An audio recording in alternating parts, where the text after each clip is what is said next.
It's time for Fort Worth Musical Moments. Join us now as Steve Markward takes a look at the music and the artists who made the city's vibrant musical legacy what it is today.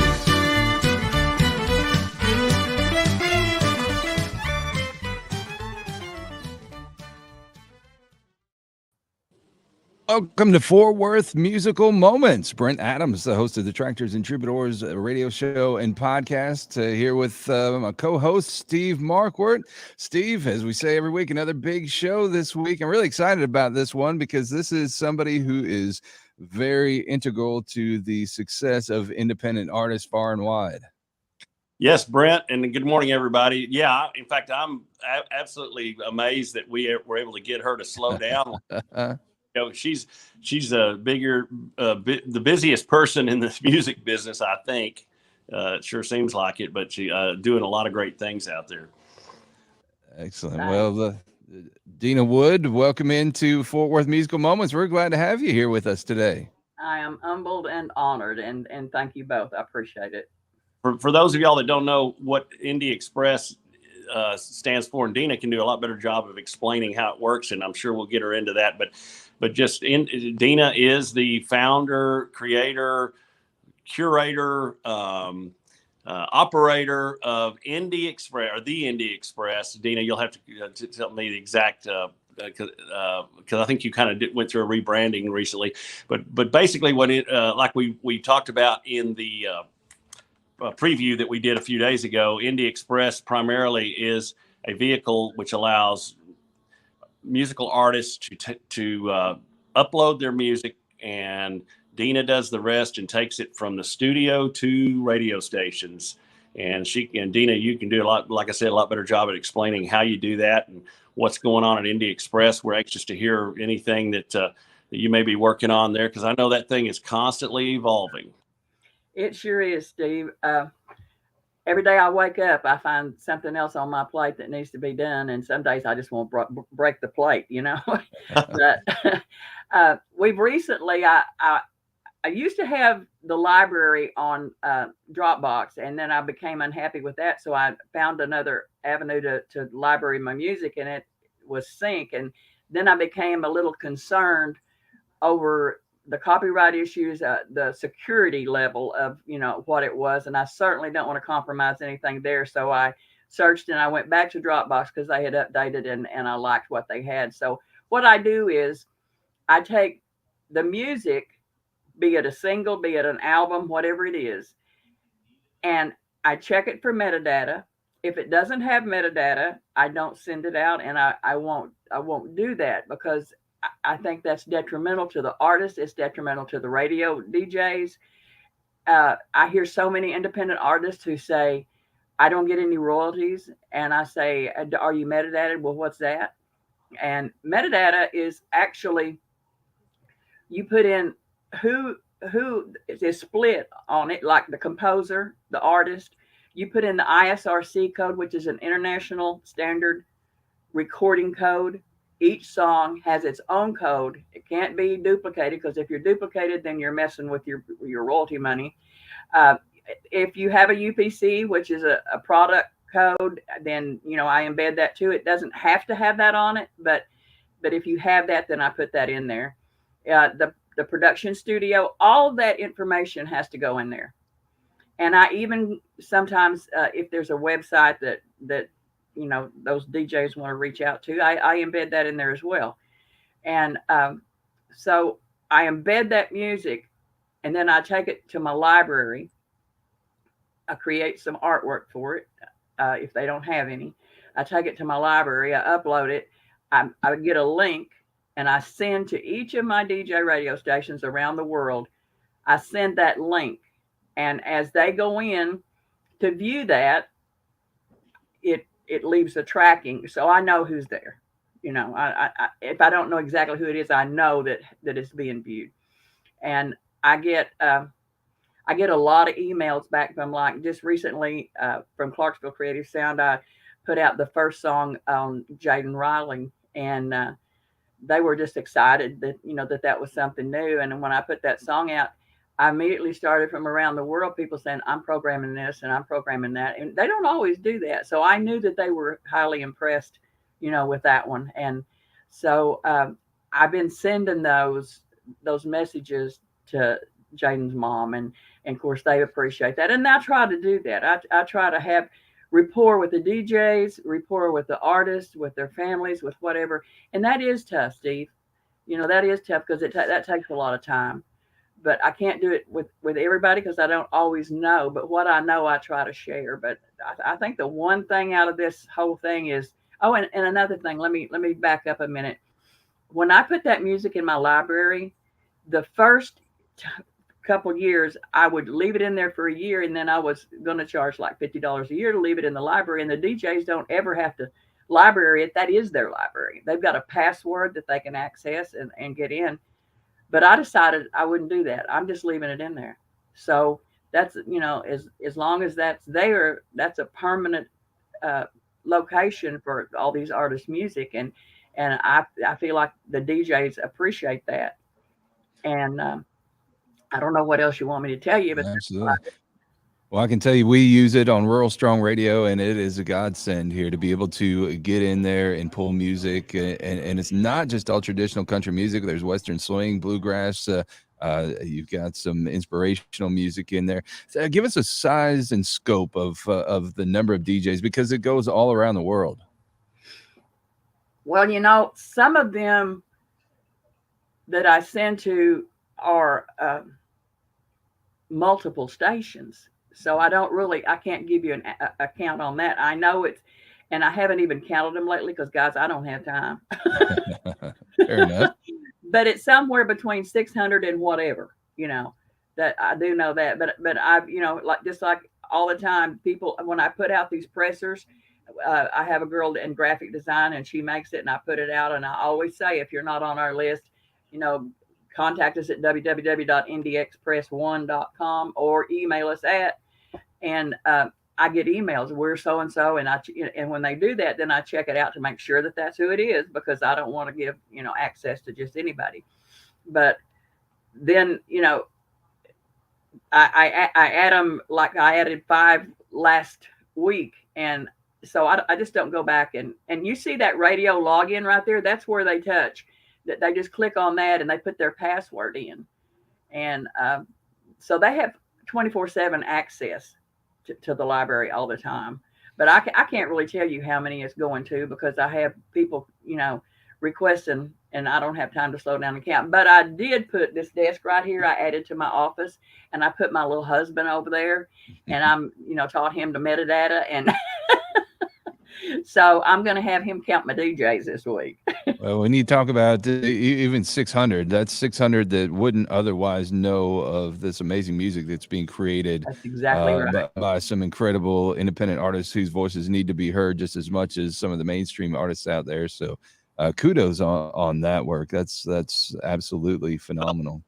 And on the flip side of that, and I'll just say this, maybe there's some artists that probably shouldn't be heard, but job is not to vet the music. It's just, anyone that wants to upload their music onto your platform, you're more of a traffic coordinator where you absolutely. It's up to the radio stations, whether they're internet or terrestrial, to vet the music to make sure it fits their quality standards and their genre specific standards, right? That's exactly right, Steve. And I tell everybody whenever we start with this, anytime someone new comes, I can promise you that I can get it to them. I can't make them open it. I can't make them play it. I can't make them listen to it, but I can get it to them. And that's a step ahead of where you were. Well, yeah, so to simplify things, so the other night I was watching a movie that I've seen a million times, but I love to revisit certain movies. And one of them is Coal Miner's Daughter. Sissy Spacek was a friend of my mother's. My mother and Sissy grew up in the same little town in East Texas, Quitman, Texas.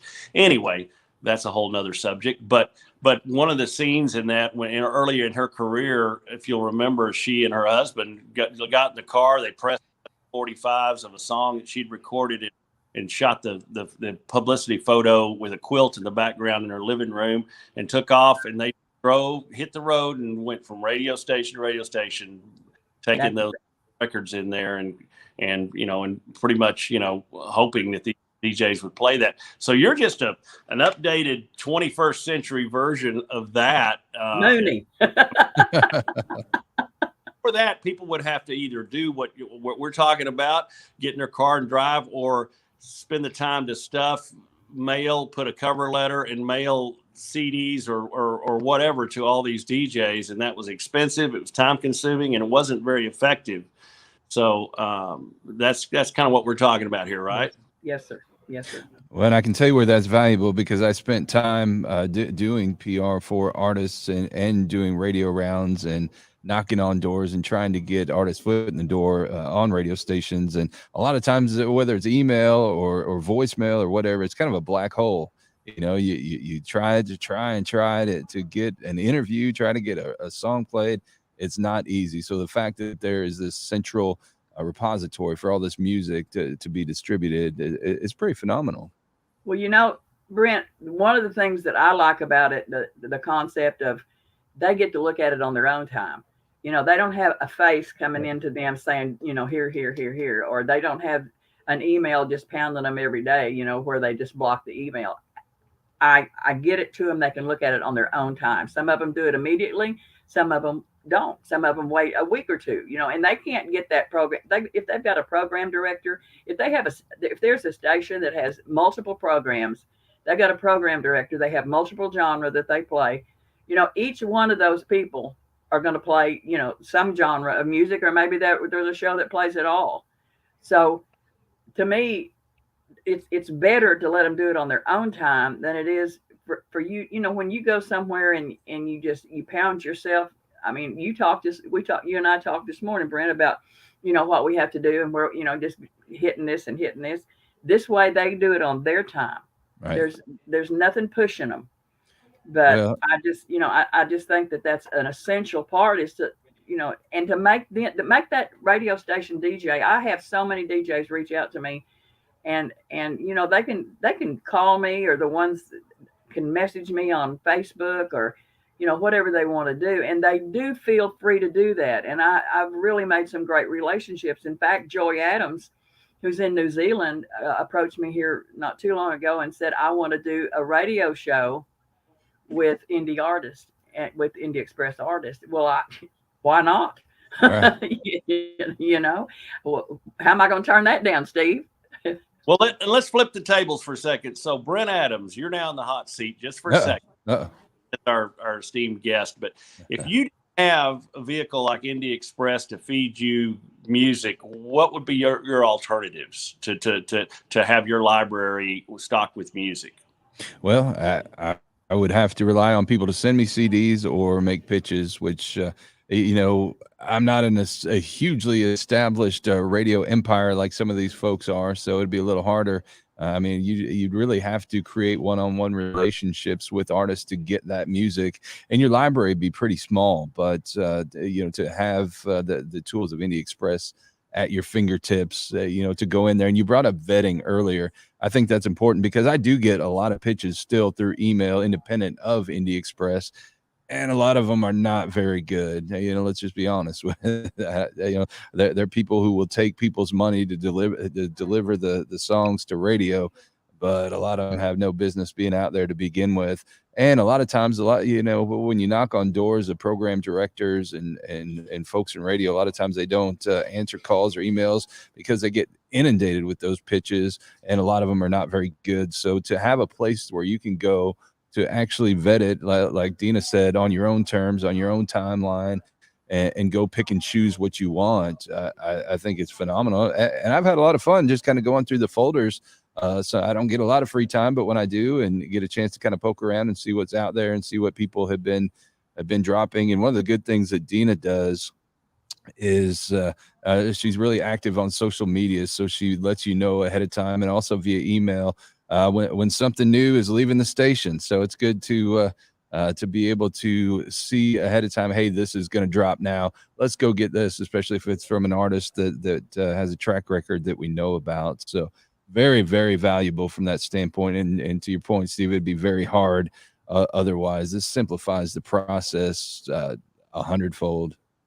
Well, I think we hit on something there, because in this day and time with technology, the internet, you know, a lot, just about anyone, they've got a plan and have a command of basic technology, can launch an internet radio station, I guess. I mean, and so, but the question is, what kind of content are you going to be pushing out there, and where are you going to get that content? And Dena certainly solves that issue from a music standpoint.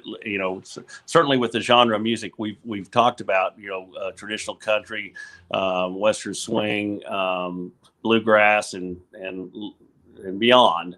So valuable, for the radio station, especially somebody that has a very limited, very small budget. It's because there's no charge. Dena, you don't charge these radio stations a penny, do you? Not a dime. So it's free. I mean, how much better can that be? Yeah. And you've got the database there that I know your platform is very user friendly, so people can go in there and navigate, and they can find what they need, and then they can bring it into their database and build a treasure trove of music, and it's all right there. So, I mean, how much, it can't get any better than that. That's right. Absolutely. Well, you brought up Joy Adams and kind of the hunger for traditional country music coming out of the U.S. abroad. Now you kind of flip the script a little bit and look at artists like Vanessa Bourne and some of the people who are doing great traditional country music abroad and bringing that music back to the States. It's also bringing opportunities for artists that wouldn't be heard over here otherwise. Brent, one artist just really jumps out at me that is from the UK, and he's Western, and I have a lot of Western artists, and there's some wonderful, wonderful music coming out of the IWMA, International Western Music Association. So his name is Clint Bradley, and he is Marty Robbins personified. I mean, he has such, I hate to drop names because all the artists that I work with are wonderful, but you're talking about, people from over there. And I'm telling you that I was so excited when I found him, and he does a phenomenal work over there. He didn't need me. He's on his own, but I invite you to check him out. Absolutely. Well, we kind of put the cart before the horse and got into kind of the nuts and bolts of NDexpress early. Walk us back a little bit. Tell us a bit about how you got into this business, because that's one thing that really fascinates me. You've got such a passion for it that we can see that just drives this whole thing. Well, I've been asked that before, and I'm kind of I don't know if I'm high end bipolar or what I am, but anything I do, if I do something bad, I do it real bad. And if I do something good, I do it real good. Steve, you know what I'm talking about. But whatever I've done, I've always done with passion, and it's just who I am. I mean, I was just born with it. That's what God made me, and I depend on Him a lot. So, I've always been driven by music, and I was injured on my job. I worked retail for over 30 years as a store manager for multiple corporations, and I was injured on the job, and I couldn't work that anymore. And for a couple of years, wait until Jim retired, I sat in front of my computer, and I just kind of picked up here and picked up there, and I met a few people, and one of those people was Bill Mack, and I had listened to Bill from my childhood. My daddy was a trucker, and when Daddy was home, Bill Mack played. There he is. Bill Mack played on our radio all night long, and any time of the night I could wake up and listen to Bill Mack, and I miss him so bad. But anyway, he won an award one time. I worked with the Academy of Western Artists, and he won an award, a Lifetime Achievement Award, and I had a very special time with Bill, spending some time with him and Cindy, and I walked him in and put him at their table with Randy Travis and Penny Gilley and Mike Stanglin and Mary Davis Travis, Randy's wife, was there, and just a lot of people. So that to me was a precious time, to get to do that. And I got to walk Bill to his car, and he handed me one of his books, and just things like that. Just, I don't know. And then one day I was going through, and I post here and post there. So half the time I don't know what to post, but I post it. And I saw Billy Bowles doing a radio show. And so I'm not going to credit Billy with my success. There he is. I'm not going to credit Billy with my success. I'm going to credit me with his. He's not going to like that. But anyway, we're a good team. You know, I'm the captain and he's a pull him off or whatever. No, I'm just kidding, Billy. But I thought, man, his show, you know, that's good, and all these people are sitting here talking to him. But you know, let's liven this thing up a little bit, because you know, visual perception is a whole lot better than just audio. So I started posting pictures, and it just kind of grew from there. And then Bobby Newton, who was when the Academy of Western Arts was still very active, he saw what I did, and he approached Kathy Jewell at KSSL and said, "Do you mind if I ask her if she'll come work with me?" There she is. And Kathy said, "Well, of course not." I, at that time, was Kathy had made me the president of her fan club, and I was running some social media stuff for her. And so Bobby asked me that, and I thought, well, that sounds like fun. And he had a very limited amount of DJs. It was less than 100 that voted on his music, you know, the winners. And so one day he said to me, "I wish you could find a way for you to get this music to the radio stations." And, you know, I just started thinking, and I did this just with God's leadership.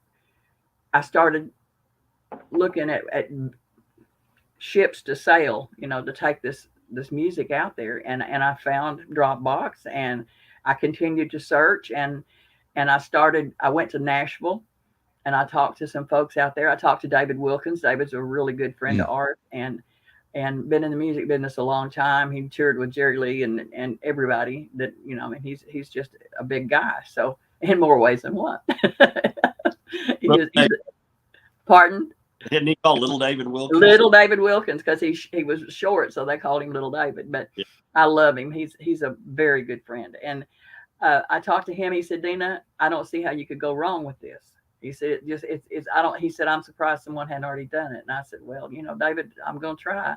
And I met with Jennifer Herron and Bobby Marquez while we were there. And Bobby came out to our hotel and talked with us. And Jennifer got us seats on stage at the Opry that night.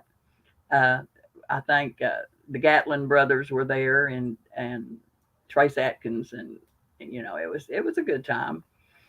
So when I came back, I got a country music magazine. It's over here. It's called the CMA Directory, and it's a 2018. Steve, I think I showed that to you.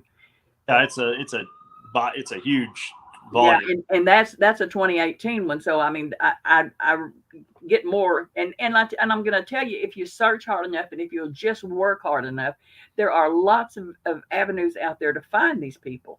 But you can't just find them and then ship all this stuff to them.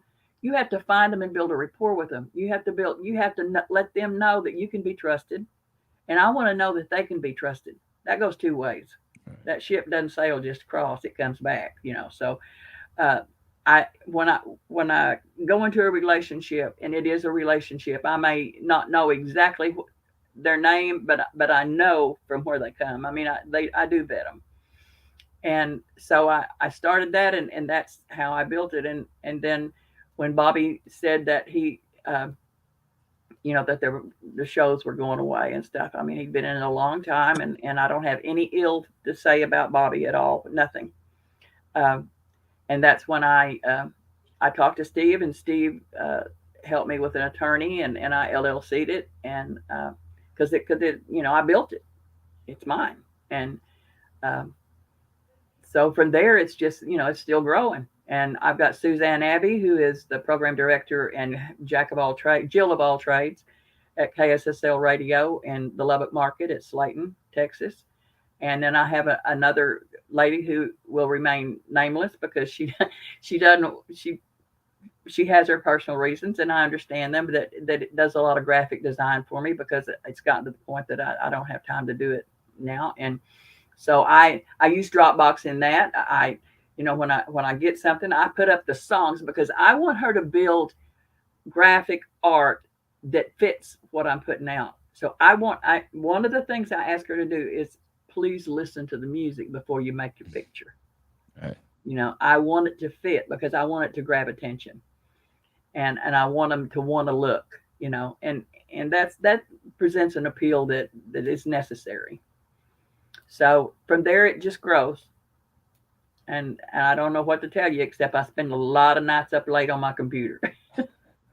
Dena, you know, so this thing is technology driven. You built the platform. You and your husband Jim. Am I correct? I did.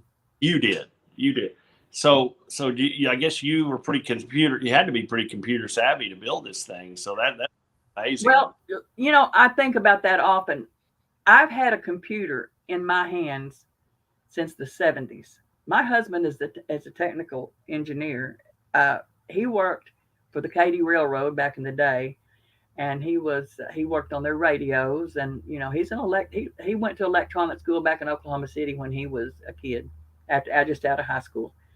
But when no one had a computer, I did. I used to have.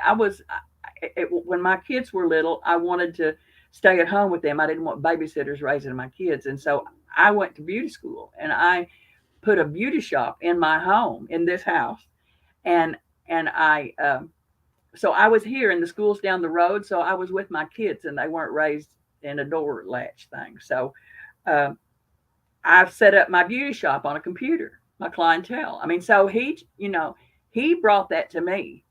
So yeah, and you know, you just learn, you just hands on, you just have to get in there. And I'm telling you, they've got so many changes with this technology these days. They're just about to outgrow me, but I'm not going to let them.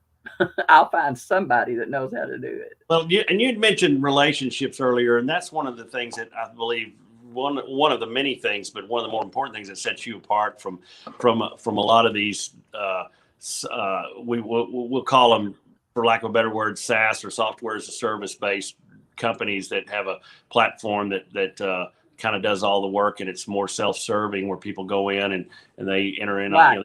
work on the dashboard, user interface, whatever, and then you know, they get what they need from the platform. But there's really behind it all is some mainframe, and you know, it's almost impossible to get through to a living, breathing person. That's right. But it's so different because you are the heartbeat of this thing, and it's all, and you're an amazing person when it comes to relationships. I've never known anybody that not only knows so many people, but takes care of each relationship, you know, and treasures each relationship and cultivates those relationships. And for me, that was so important. And I'll never forget when I started putting music out there, and the first person I sent a song to was Billy Bowles, and I kind of came in through the side door on this thing. I didn't come through you on that juncture. It was actually my brother who had been out there doing the Western Swing Festival circuit for a while, and of course my brother is like you; he never met a stranger. And so when I told Mike, listen to this song that I just recorded, and tell me what you think. And he goes, hey, that's really good. You ought to send that to Billy Bowles. I said, who's Billy Bowles? And he called Billy, and Billy took the song. And next thing you know, the thrill of all thrills, any artist that's ever heard their music played on a radio station for the first time, there's nothing like, it's kind of like, you know, well, it's just, you know, just that first time is so cool. And hearing your own name and hearing your music being played. And then, but I thought, well, I want more of that. Who else can I get? And then I think it was my brother who said I needed to contact you. So I thought, well, I'll call this gal, you know, and I'm thinking, you know, this will be a very businesslike conversation. And 2 hours later, I get off the phone, and Jill's like, my goodness, who was that? And I said, oh, that's a lady that runs the NDexpress, who's going to take my music and send it out to all these DJs. She goes, well, you sounded like you've known her all your life. And I said, well, I have. I just hadn't met her. And it was that, and you know, and I know that, you know, your personality and the way that we just connected, and I'm sure you've got that with a lot of other folks, but it made me feel very special and appreciate what you do, and so and then it wasn't long after that, you know, you said, yeah, hey, I'm gonna send you to Brent Adams. And so, you know, you introduced me to Brent. Next thing you know, Brent and I are are doing a interview together, and Brent's playing several of my songs, featuring my album on his Rural Strong thing, and then before long you're introducing me to Mary Mentor, and then and then taking me up to Clarksville, Tennessee, you and Jim, and I'm meeting Kurt Ryle. So all that would not have been possible without you. And it's, and I'm sure a lot of other artists that work with you, Dena, can say the same thing. And, so the relationship factor is so important. And I was always taught, take care of relationships up and down the scale, because, in the end, it's all about relationships. And of course, the most important relationship we have, and I'm going to get on my soapbox, is with God. And Amen. And you're firmly seated there as well, and that's one of the things that turned me on about you. But so speak to those relationships, and maybe I'm sure you've met a lot of colorful, interesting people out there. Steve, you and your brother. Hey, do not throw me in the same pot with my brother. I want you to know. I just want to say this about your brother. Sometimes I'm going, wow, where is he now? But the other day I made a post about God on which I do all the time, because he's in my heart. He's me. That's, he is who he is. And your brother came in there and he posted behind it. And he told the story. It was like reading it out of the book of Psalms. I mean, he is passionate about it. And it just filled my heart. I just felt so good about that. He was probably plagiarizing. No, I'm just kidding.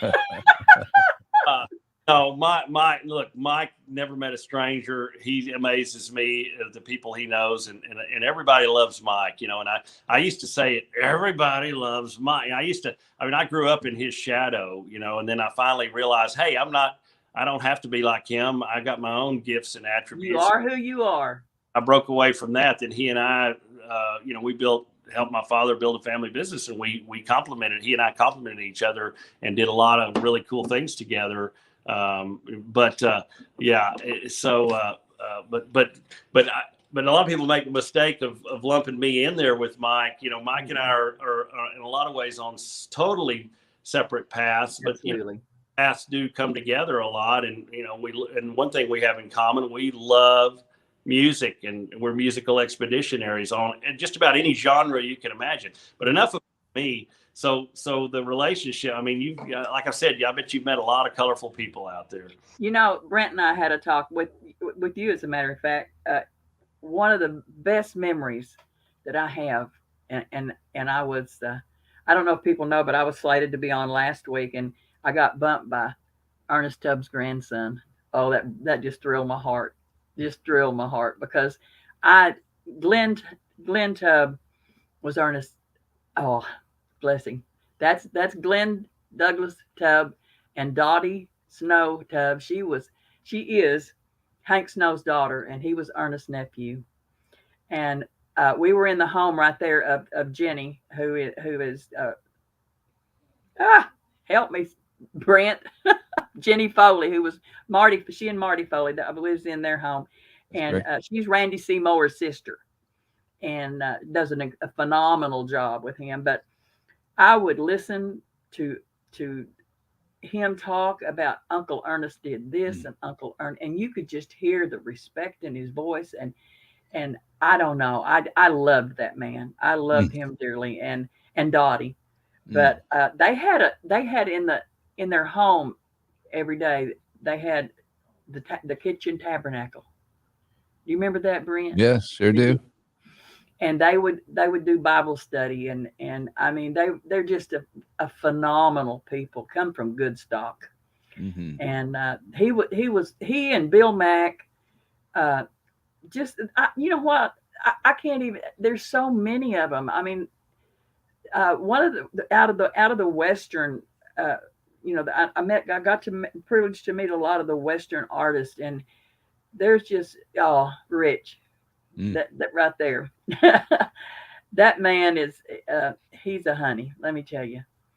But he and Ron Christopher and Casey LaCourse and the poet Kathy, y'all got me on the spot now because I'm losing all my memory because I'm old. No, it's just full. There are just so many people, and I've got to build good relationships. David D'Souza, who is a DJ in Australia, I have hanging up here on my wall. He knows I'm a boot kid, and I have hanging up here on my wall 2 pair of boots that were laser cut out of vinyl records. Oh. And they're just, they're cutouts, and they're beautiful. And he sent those to me from Australia, and he and his wife Jackie, I just, I've got a really good rapport with them. Kerry Fearon from Ireland, one of the DJs. Kay Cook Abbott, Mark Eckel, Richie D. Who can forget Richie? I mean, there's just Paul Hazel. I could just go on and on and on and on. Gary Holt, who his wife Mary Kay, who is huge in Western, and she's moved to Tennessee. She and Gary are in Tennessee. Doug Ferrier Fig. Just so many of them. Ron Christopher has just become a great friend, but I just can't. You're right, Steve. It's about relationship, and if I like you, I like you. If I like you, I love you. If I like you, I love you. Oh, forgot to throw another one up there. That's my bud, right? Scott Southworth. That's my bud. The smile on our face is real. I'm telling you, that's my bud right there.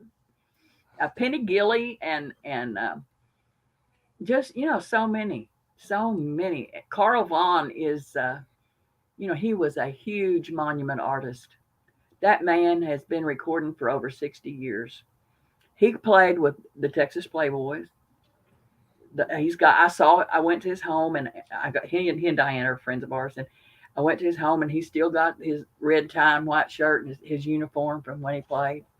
He's got memorabilia all over. He's got one room in his house set up for that. And I just recently put out I don't know, 24 songs, I think 50 years of recording for him. But if I like you, I love you. And if I don't like you, I just don't come around you. I don't hate you.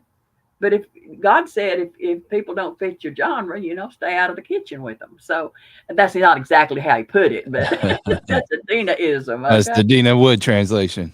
That's right. I like it. Excellent. Well, I tell you, we're talking names here. I want to acknowledge a few people who jumped on here because we got a lot of people on here checking things out today. Our friend Terry Lemaster checking in today. Yes. Keith Phillips, Kay Brennan, Marlene Connors, Peggy Nora. Oh yeah. Bucky checking in. Hey, that's Vicki Rogers blew her cover. Checking in. Actually, it's Vicki speaking through her precious little pooch, who's a celebrity. Arlette Ann checking in. Hey, Arlette. So many folks here. If I can get my computer to scroll up and check them all out here. We thank everybody. Seamus Fitzsimmons checking in. Yes. So he's pretty big. He's a very prolific artist in Ireland. See that fella Kurt Ryle checking in also. Oh, no, not him. Yeah. Let him off a work release. That's good. We'll throw up this comment here so we can address this here. Dena, can you enhance the picture of the artist that shows up on my radio? Sorry, Kurt. Yes. Friends like him, who needs enemies? I love him. I tell you what, when we talk about some of the people that I met, Kurt and I, we were both raised in Oklahoma, and just a little ways from each other, But he left Oklahoma early because he went down with the Dewey Grooms and the Longhorn, and he went with Mel, and he toured with Vern, and his Road Stories is coming up tonight at 6, so y'all be sure and watch that. But it was just, I don't know, we just kind of clicked and took off, and one time he sent me that message that Steve was talking about. He said, Dena, will you come out here? Because I taught Kurt about metadata. Hello. I could teach Kurt something, the knower of all, the guru. And he said, "Will you come out and teach my artists in my workshop about metadata? Because I'm gonna tell y'all something. If you're not got metadata and it's not correct, you can over metadata, you can over tag, and you can under tag. And if you don't put the right stuff in there, you're not doing good." Well, just to set real quick to simplify metadata for the layman out there, it's kind of like if you ever worked at a job where you're getting paid hourly, and if you don't clock in and clock out, you don't get credit for. And that's why people say, I put out all this music and it's played everywhere and I never get a dime. I got 15 cents. Yeah. Well, you know what? You should have spent $10 on putting the right information on there so they can track it. And once your ISRCs are in, what's the International Standard Recording Code, once those ISRCs are in there, please go to Sound Exchange and register yourself and your songs and your ISRCs, and don't depend on the streamers. You know, I mean, you have to be in that. You have to have somebody watching this so that they can report it to BMI and to ASCAP and, you know, to the other reporting agencies. You know, we probably, Brent, we probably need to do a whole separate show, maybe a workshop for artists through Fort Worth Music Moments or whatever on this whole subject matter. Absolutely. All right. Yeah, we were just talking about that offline before you got on here, Steve. I think there's a lot of value in what artists don't know, bringing that to the table. So yeah, a lot of people just want to make music. And if they can make money, that's fine, but they don't really get how to get from point A to point B. And there's a lot of things where if the music isn't tagged, the stations might not play it. I mean, some stations will, and some stations don't really take care of their tagging and their reporting very well. And they should be able to just focus on their music and let folks, you know, like you, handle that for them. Get back to going up to Clarksville with Kurt, because you were on a story there, and I kind of took you on a rabbit trail. That's all right. That's okay, because I have so many stories. But anyway, so he said, "Will you come up and teach my artist about metadata?" Because nobody knew about it. And that's when Steve had approached me, because his brother Mike sent him to me. Thank you, Michael. And said, you know, I was told that if I wanted a promoter that I should come to you. And I said, well, I don't know who's been lying to you, but let's get with it. So we started on that. And you know what? When you've got someone like Steve who has that God-given talent and has the business mind, you know, to boot, you know, it's not hard. And so for some reason, when Kurt told me that, and I had come on board with Steve to help him get his music out there, I thought, you know, just take Steve with you. So Jim drove Steve's car. We had a flat because Steve always has flats, and he had to buy 2 new tires. And as soon as he got back to Texas, well, he went and sold that car because tires cost more than a car. But anyway, not really, but he has a flat everywhere he goes. So, you know, I think he needs that's kind of a metaphor for my life, I think. Yeah, flat tire. I think you need to write a song about that. I think you and Kurt need to get together. Not about having the flat, it's how you respond and react. Amen. Amen. Go ahead. So we went out there, and Steve got there, and he told me this later, and I'm just going to say it because I tell everything. So Steve said he first got there, he thought, what kind of deal is this? Because all these people are sitting around, we're writing songs, and we're doing it. Huh? It was in a bowling alley. So that was the only place big enough to hold it. Well, here's the funny thing. So I saw Kurt, obviously he's the main guy there. It was Kurt's deal, and you talked, and I talked to Kurt on the phone a couple of times, and really liked him when we talked on the phone. Very, I thought, oh, that's a very friendly guy, and he's.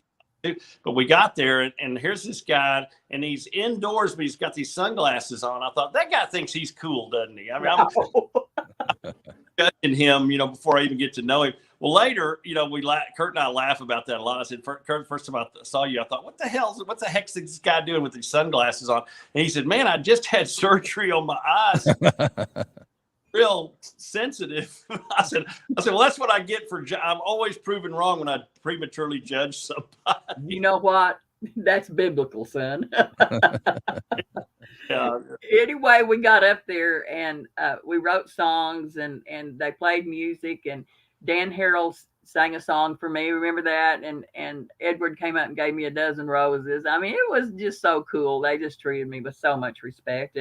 And that's when the guy that made the Ray that made the Vet album, he was there, and he was doing T-shirts and stuff. But it was just a really good time. And when it was all winding down, John Castleberry and Kurt and Steve and Jim and I believe Kevin Kevin was there. He was sitting out there. But that's when it all began, right there on the steps outside that place.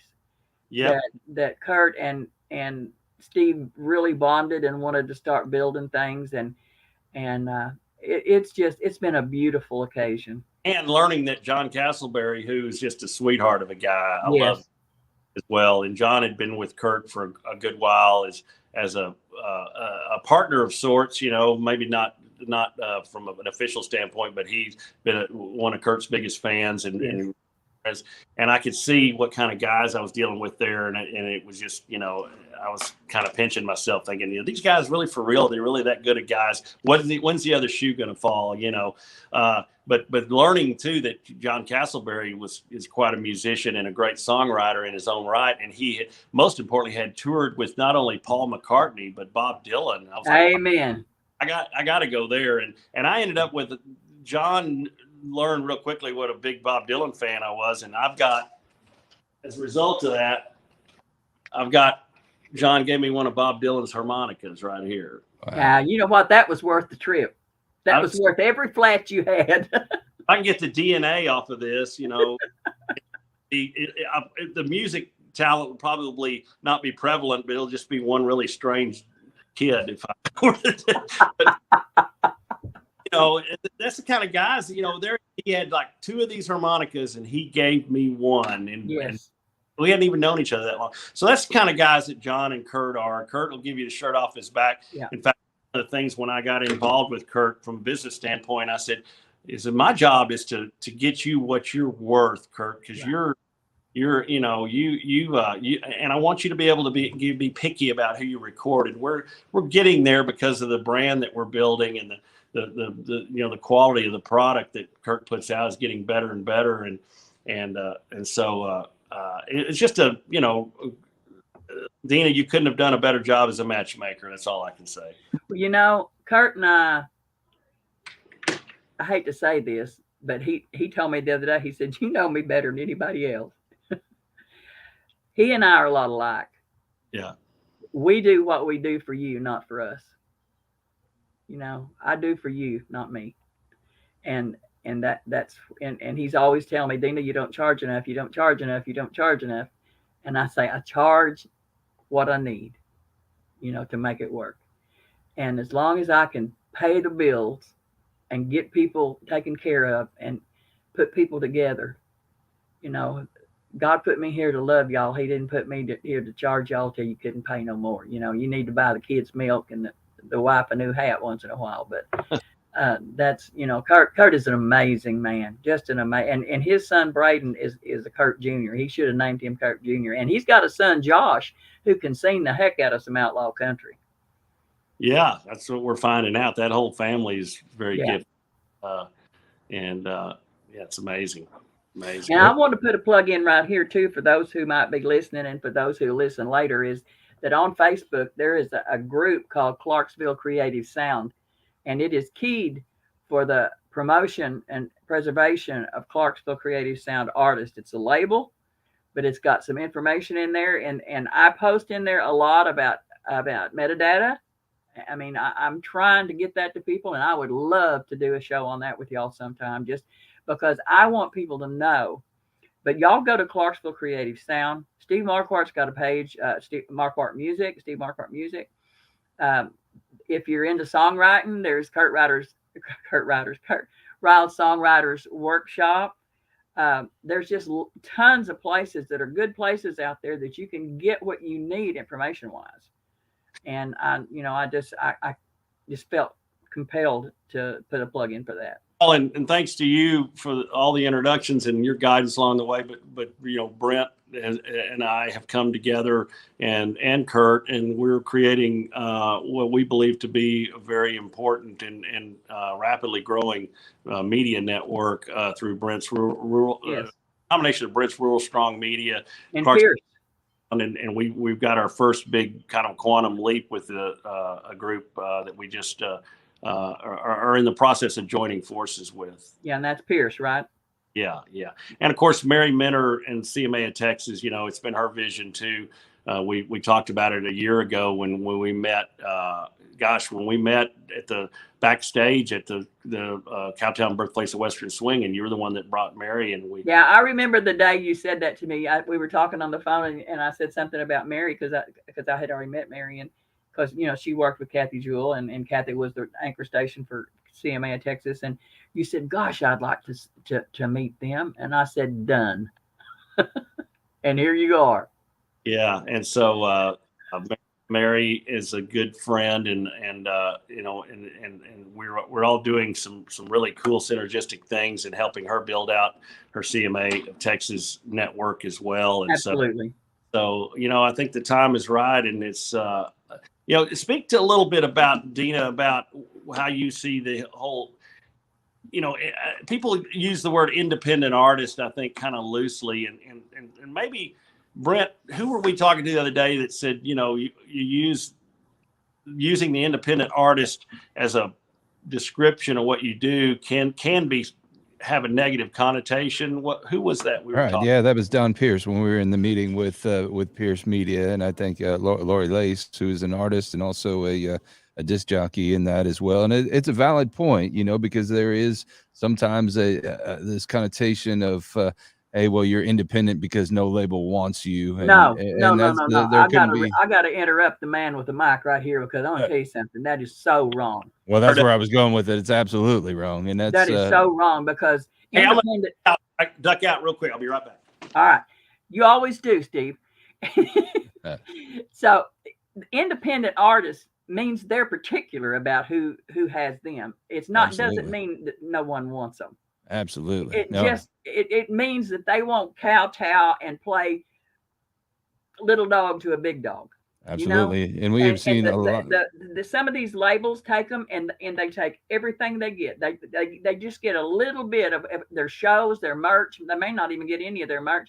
They get so little, and they're the ones that does the work, but because they're signed to these conglomerate people, and that you just touched the spot right there. Right. Well, that's crazy. Independent artists means they have the independence to do what they want to do with what God gave them. Right. Absolutely. And they're the ones who count, because there's not an artist in the world. I don't care if it was Elvis Presley. I don't care if it was Jerry Lee Lewis. I don't care if it was who it was. I don't care. They were independent at one time. Yep. They didn't start out with a label. A label went after them. Without the artist, there is no label. Yeah, and there's a reason why people there's a reason why a lot of these artists that are more business savvy, eventually started their own label. If they got everything they needed from the label they were with to begin with, they wouldn't have felt the need to do that. Like Herb Alpert started A&M label, and so many other people, and of course. Totally different genre of music, but the guy that really railed against the big labels and likened it to indentured servitude was Prince, and he kind of yes. Here. Carl Bond started his Raptor V Records. I mean, he was with Monument, and I know Vernon Husky started his own label. I know a lot of these artists who did, and you just the ones who don't see the big picture, who just see, I want my name with a label's name, then you've lost you. Right. You lose yourself, you become them. And if you're an artist, you already have what you need. Well, I have heard stories. Kurt's been in the game a long, long time, and he has seen it all. And he was telling me, we were talking about the big label versus independent thing at one point very early in our relationship. And he told me some stories about some artists that he had taken in, recorded, under his then Big Matador. Yes. And he said there was one in particular, and I won't name names because I can't remember who it was anyway. But he said that this person was really, really talented. And they kept saying, I want to get with a big label. I want to take me to Nashville. You know those folks. Kurt said, yeah, I can walk in any of those places and introduce you and probably, and certainly get a meeting with them, get you some time with them. But, are you sure that's what you want? And Kurt tried to talk to him about the pitfalls of being with a big label, but that's what they were laser focused on that. And he said this particular person was really talented. And sure enough, she got a deal with one of the big labels. And next thing you know, because they had another artist that they'd already invested millions of dollars in that was a lot like this person, they put that new person, Kurt's friend, on the shelf. Yes. So they paid her just enough money to where, she got consideration for signing with the label. Then they put her on the shelf and they owned her. Couldn't do anything else, Yeah, they owned her at that point. And, another thing to speak to that, Brent, is Sammy Sadler. Right. Sammy just came out with a new record. Everything's going to be all right. Right. But Sammy wrote a book also about this, and it was the proverbial murder on Music Row, because Sammy was with this guy, and this guy was he was Cashbox, and this label wanted him to put their people, up high on the charts and stuff, and he was honest, and he wouldn't do it, and I mean they were serious. And one night, Sammy and Kenny, I think it was, I can't remember because too many names, but they were going somewhere, and as they got out of the car, there was people meeting them, and they shot them up, and the guy died, and right. Sammy was his career was halted for a long time. He's had surgery. They left him for dead. Right. And I mean, when you've got people don't understand, and then you come, then when I always wondered why Murder on Music Row, didn't Alan Jackson come out with right. that? Yeah, with George Strait. Yeah, George Strait. George Strait, that's right. That's who it was. Murder on Music Row. That was real. That was absolutely real. That's been on Unsolved Mysteries. It went years without being solved, but they did solve it, and people did get caught. And there's a special coming up here real soon on that. I posted it on my page. But it's stuff like that, Steve, that why would you sell your soul and your body and your voice and the talent that you have? It's one of the things. Be careful what you ask for. You might get it. You're right. Right. I know that I don't. That's not something that I would like to do. But on the need for Kurt and I to get together with the help of folks like yourself and others, and create a record label that is as artist friendly. A real one. And we had a lot of help from our attorney Eric Zinkowski. Yes. Eric very, very well. Yeah. And we said we want the most artist friendly agreement we could have. In other words, these artists, even though they're under the Clarksville Creative Sound label and they have all the privileges and advantages, hopefully they see it that way, of being under that label, that we don't own them. We don't put them under our thumb.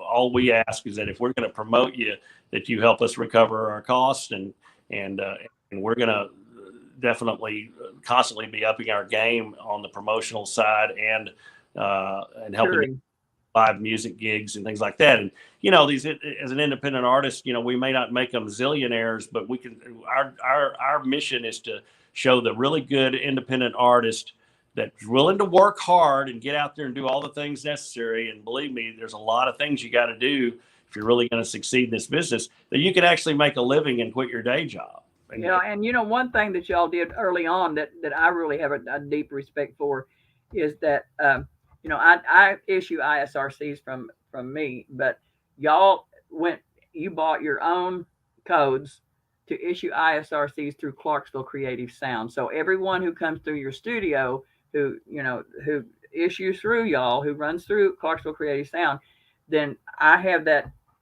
on my computer, and I issue those codes out of with Clarksville Creative Sound's number, because every code is coded with a country code and then the issuer code, and then the year, and then the numbers of the songs that they have issued. And I think that's huge. That's huge because you start them out knowing. I don't know anybody else who does that, who teaches them what, and who actually embeds that music with those codes. And I think that was huge. And we went through Eric to do that. And every time I issue a code for Clarksville Creative Sound, I CC Eric and you and Kurt with those codes that were issued. So those codes are recorded, and that artist needs to go to Sound Exchange and register those codes. When Eric just recently, when he started, I think he had a fairly lengthy conversation as we were putting Clarksville Creative Sound Publishing together, which that what you're talking about, that's a function of Clarksville CCS Publishing.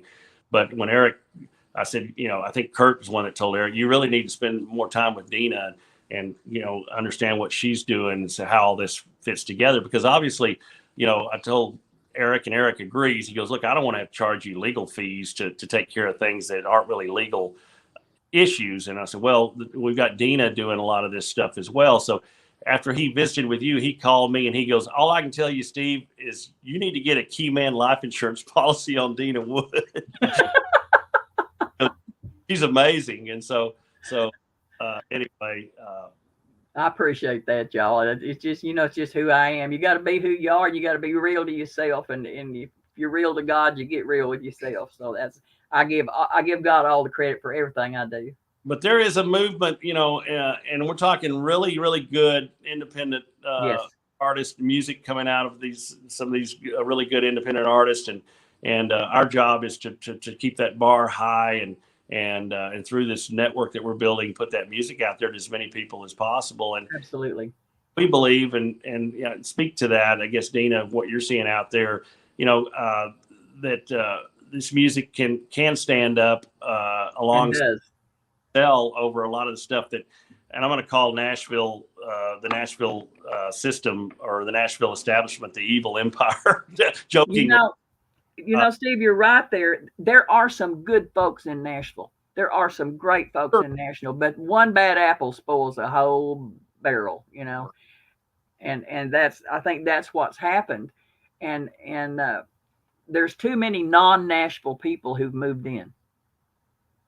Yeah. That makes sense. I agree. And, yeah, absolutely. Absolutely. And a lot of them are kind of out of touch with what people are wanting. We're seeing, as we bring our music to more and more people, we're seeing that, so many people coming forward and saying, this is the stuff I've been looking for that you find. Because Nashville, or the establishment, the big label establishment, is pushing a certain narrative that they want to push, and they're not really listening to, the heart and soul. People like Brent Adams reaches on Rural Strong Radio. That's who we, right. salt of the earth type people. Well, they dumb down the people because they don't, and by dumbing them down, I mean they don't teach them truth. And I'm not even sure that those bad apples in that town know the truth. I think they see dollar signs, and I think that's all they see. But I know some good ones out there. Sure. But I'm just going to say that that's why I'm passionate about. I guess that came to me. That's why I'm passionate about teaching, Brent, about the codes and about how the distribution and about what needs to be there and about how to register it, because you can't just code it and let it lay out there. You have to register it, and you have to, you need to, your songwriters need to be BMI, or, that's my preference, but you go ASCAP or BMI or whatever. But if a songwriter, and I think you and Carter BMI, aren't you? Yes. Yes. And I see that's my preference. But from Clarksville Creative Sound, they're trying to teach the artist about how to grow.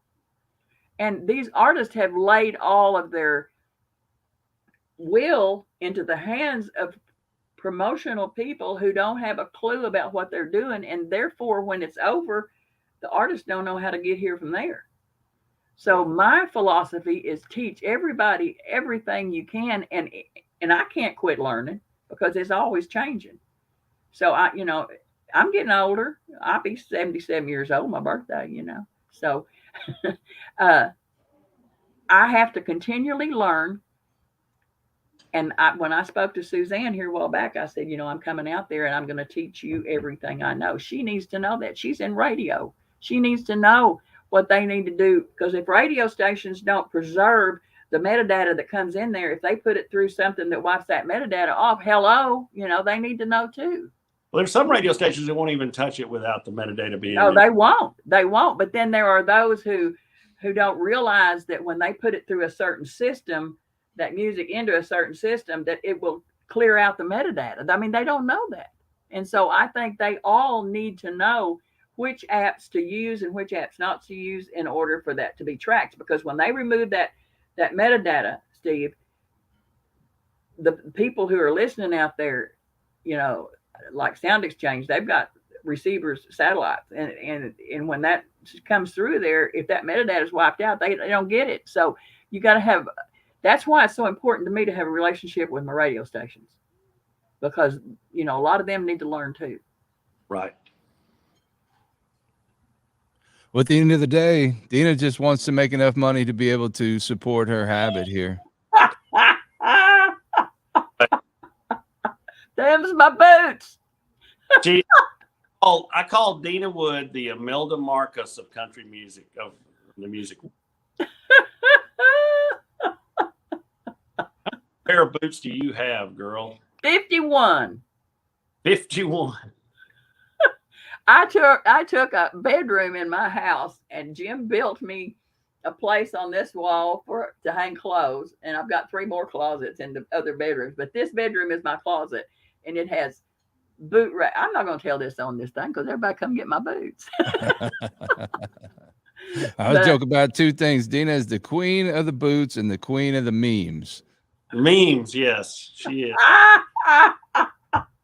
I love my memes.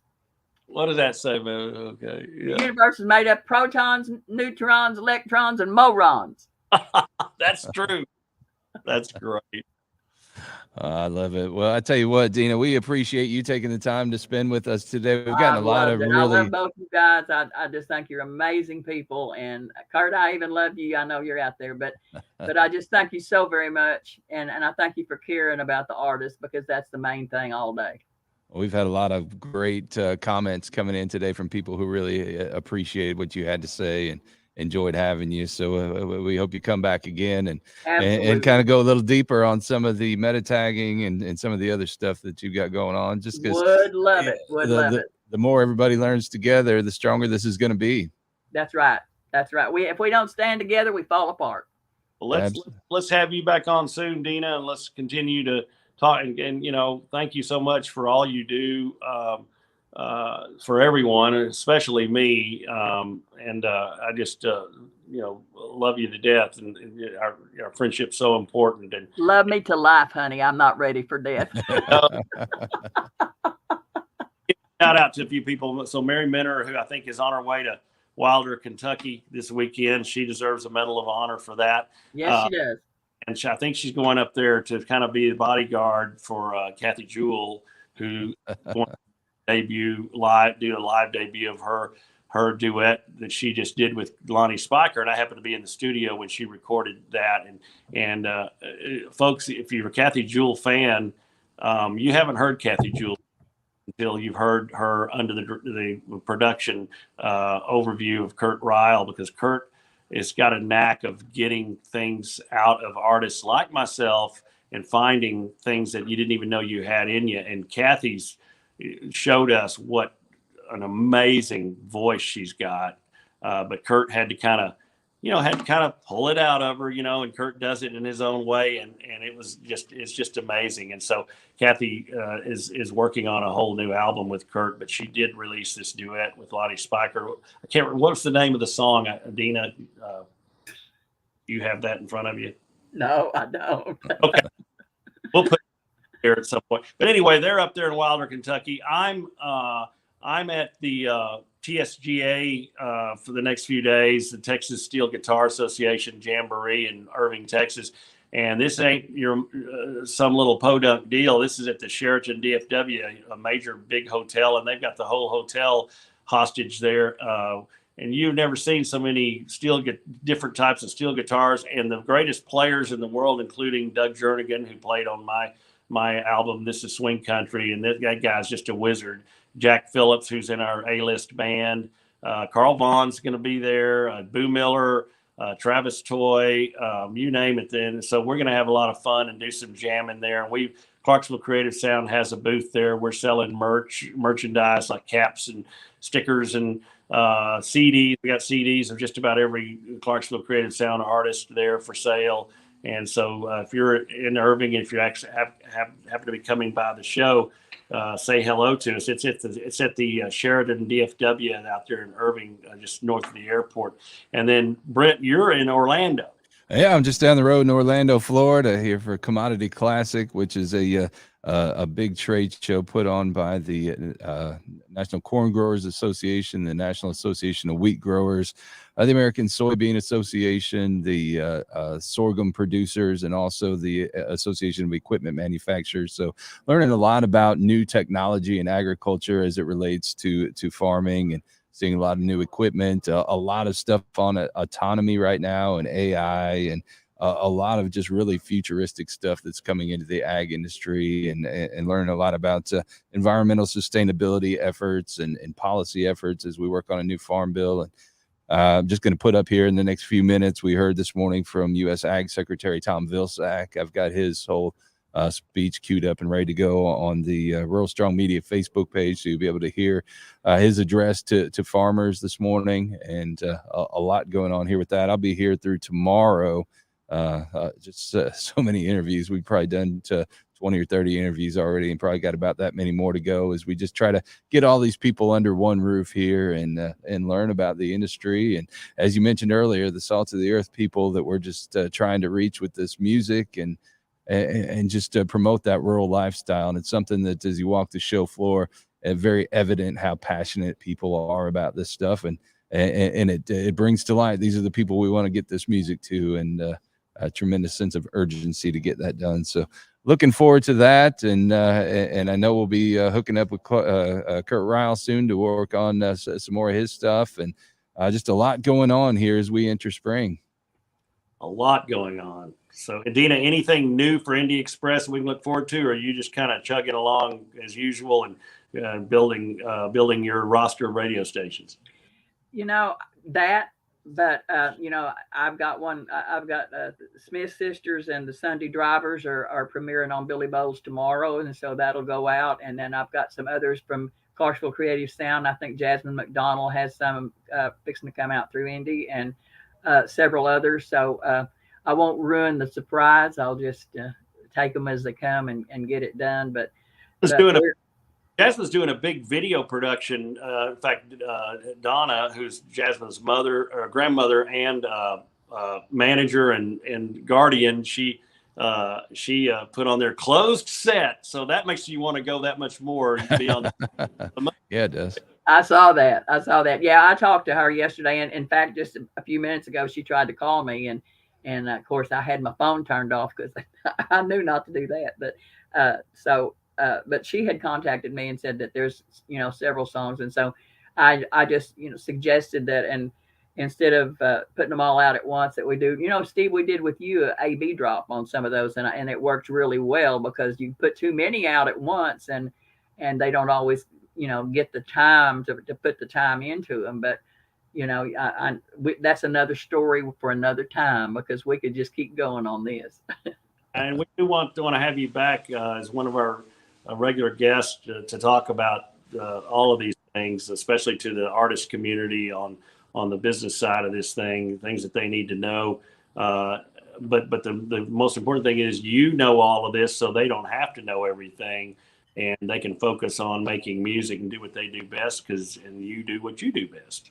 Well, but the more I can teach them, the better they'll be at managing what they do. Absolutely. Yeah.